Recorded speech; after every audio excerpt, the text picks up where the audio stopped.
একটা রিপোর্ট দেখলাম, সাবেক স্বরাষ্ট্রমন্ত্রীর ছেলে জ্যোতি গ্রেপ্তার।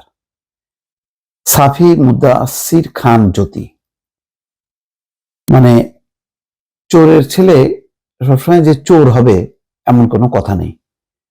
এই লোকগুলোর চেহারা দেখলে মনে হয় যে আসলেই মানে এরা যে কি পরিমাণ লুটেরা। শেখ হাসিনা শুধু লুটেরা জন্ম দেয়নি, লুটেরা পরিবারেরও জন্ম দিয়েছে। বাপ চোর, ছেলে চোর, বউ চোর, শ্বশুর শাশুড়ি সব চোর, মুষ্টি শুদ্ধ চোর, এরকম বিভিন্ন চোর পয়দা করছে। সারা দেশে এই চোরদের হচ্ছে আধিপত্য। যেখানেই একটা আওয়ামী লীগের কেউ একজন মন্ত্রী হয়েছে, এমপি হয়েছে, দেখা যাচ্ছে যে ওইটাকে ধরে পুরো পরিবার হয়ে গেছে একটা চোর পরিবার, অথবা লুটেরা পরিবার, অথবা খুনি পরিবার।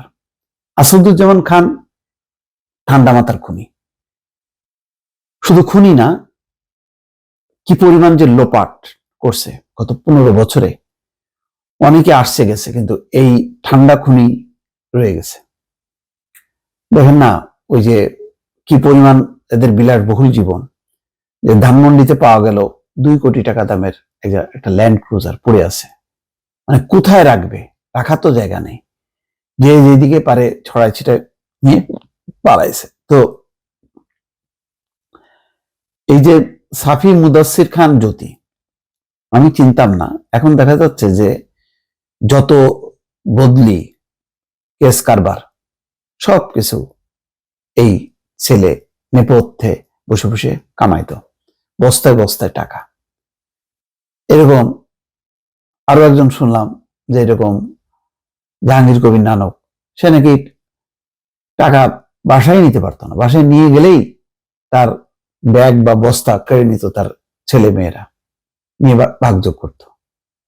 তো সে অধিকাংশ সময় নাকি টাকা ব্যাগ গাড়িতে রাখতো, তো পরে গাড়িতে কোনো জায়গায় সরাতো। এই হলো অবস্থা। এটা যে একটা কি ফ্যাসিজম, কি যে একটা ভয়ঙ্কর কিছু গোষ্ঠী পরিবার তৈরি করছে শেখ হাসিনা, অকল্পনীয়। আজকে তাদেরকে গ্রেপ্তার করা হচ্ছে। আশুলিয়া থানায় দায়ের করা একটা মামলায় রাত্রেবেলায় শুক্রবার রাত 3:30টার দিকে গ্রেপ্তার করা হয়েছে। জিজ্ঞাসাবাদের জন্য রিমান্ড নিতে আদালতে পাঠানো হবে। কিন্তু আমার কথা হলো, এই যে জ্যোতির বাবা কোথায়, জ্যোতির বাবা আসাদুজ্জামান খান কামাল কোথায়? এদেরকে কয়েকজনকে কেন লুকায় রাখা হয়েছে? ওবায়দুল কাদের, আসাদুজ্জামান খান কামাল। আসাদুজ্জামান খান কামাল তো আমি মনে করি যে পুলিশের এই খুনিদেরকে গ্রেপ্তার করার আগে তাকে গ্রেপ্তার করা উচিত। দেখেন না, ভিডিও দেখছেন না, যে এসে দেখাইছে যে স্যার দেখেন, একটার গুলি মারি ওইটাই শুধু পড়ে, বাকিগুলি থেকে যায়, নড়ে না, এবং সে মনোযোগ দিয়ে দেখছে। এই খুনিদের পক্ষ সে নিয়ে টিকেছিল। এই পুলিশের কিছু খুনিরা সরাসরি শেখ হাসিনার নির্দেশ নিয়ে কাজ করতো, মাঠে নামতো, কাজ করতো। আসাদুজ্জামান খান কামাল পুষতও না।